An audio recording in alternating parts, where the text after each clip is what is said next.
Hello guys, കുറച്ച് നാളെ വ്ളോഗിട്ടിട്ട് എക്സാമും കാര്യമായിട്ട് കുറച്ച് തിരക്കായി പോയിട്ടോ. അപ്പൊ ചുമ്മാ ഇരുന്നപ്പോ നമുക്കൊരു വിളി വന്നു. ആൽവിന്റെ കസിന് കുറച്ച് ബ്ലഡ് കൊടുക്കാണെന്ന് പറഞ്ഞ വിളി വന്നു. അങ്ങനെ മൂന്നുപേരോട് പൊക്കോണ്ടിരിക്കുവാണ്. സംഭവന്മാരോട് ഇങ്ങനെ പോയാലും എന്റെ അവസ്ഥ എന്ന് പറഞ്ഞ ഇതാണ്.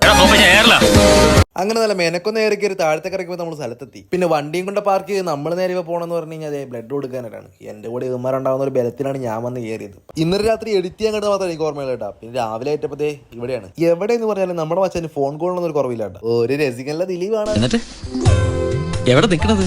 ദിലീപിന്റെ കണ്ണാടി വീക്ക്നസ് എന്ന പോലെ ഇവർക്കും വീക്ക്നസ് ആണ് കണ്ണാടികൾ. എന്താല്ലേ തിളക്കത്തിലെ ദിലീപ്. പ്രാന്തന്മാരുടെ ആശുപത്രിയിൽ ഒന്നും എന്റെ കുഞ്ഞിനെ കൊണ്ടുപോകണ്ട. അതും കഴിഞ്ഞ് ടോയ്ലറ്റിൽ പോയി നേരെ കണ്ണാടിയൊക്കെ നോക്കിയതേ കുത്തിവെക്കാനുള്ള ത്രില്ലാണ് ആൽവിൻ.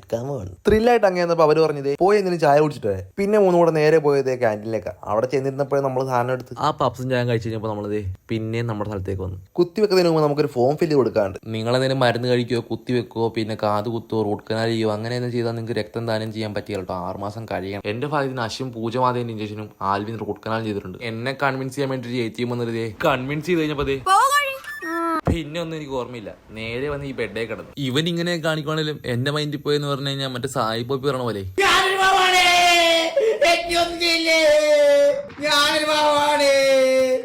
അങ്ങനെ കുത്തിയൊക്കെ വെച്ച് കഴിഞ്ഞാൽ നമ്മൾ അവരോട് വർത്താനൊക്കെ പറഞ്ഞ് കുറെ നേരം ഇരുന്ന് കേട്ടോ. അത് കഴിഞ്ഞ് സൂചിയൊക്കെ എടുത്തിട്ട് ഒരു പഞ്ഞ് വെച്ച് കൈ അങ്ങ് മടക്കോളാൻ പറഞ്ഞു. ഇവിടെ നേഴ്സുമാരോട് നമ്മുടെ വ്ളോഗിന്റെ കാര്യമൊക്കെ പറഞ്ഞ അമ്മമാരുടെ വീടിന്റെ കാര്യം പറഞ്ഞു കഴിഞ്ഞപ്പോ ഒരു പാവൻ നേഴ്സുമായിട്ട് ഒരു ബാൻഡേ ഒട്ടിച്ചു തന്നു. അത് കഴിഞ്ഞ് നമ്മളായിട്ട് പോയപ്പോൾ നമ്മൾ കിടന്ന പേപ്പർ ഷീറ്റ് ഇല്ലേ, ആ പേപ്പർ ഷീറ്റ് മാറ്റാനുള്ള തത്രപ്പാടാണ് അവരൊക്കെ. അപ്പൊ നമ്മൾ നേരെ പുറത്തേക്ക് ഇറങ്ങിയപ്പോൾ നമുക്കൊരു ജ്യൂസ് കൊണ്ടെത്തുന്നു കേട്ടോ. കൊണ്ടും തന്നെ എനിക്കാണെങ്കിൽ കുടിച്ച മൊത്തമാരാണ് കേട്ടോ. ഞാൻ ആകപ്പാടത്ത് ഒരു സിപ്പും ബാക്കി ഇങ്ങോട്ടും പോണു. എങ്ങോട്ടാ പോയത് ഞാൻ കണ്ടില്ല. ദേ പോണു അടുത്ത് എന്റെ പൊന്നു. അങ്ങനെ അതും കുടിച്ച് നമ്മളവർക്ക് ഭയം കൊടുത്ത് നമ്മൾ നേരെ പോകുന്നത്. പിന്നെ നല്ല സർവീസും ആയിരുന്നു കേട്ടോ അവരുടെ. അപ്പൊ അത്രേ ഉള്ളൂ. വീഡിയോ ഇഷ്ടപ്പെട്ടാൽ follow subscribe. Bye from stories of പ്രാവ്.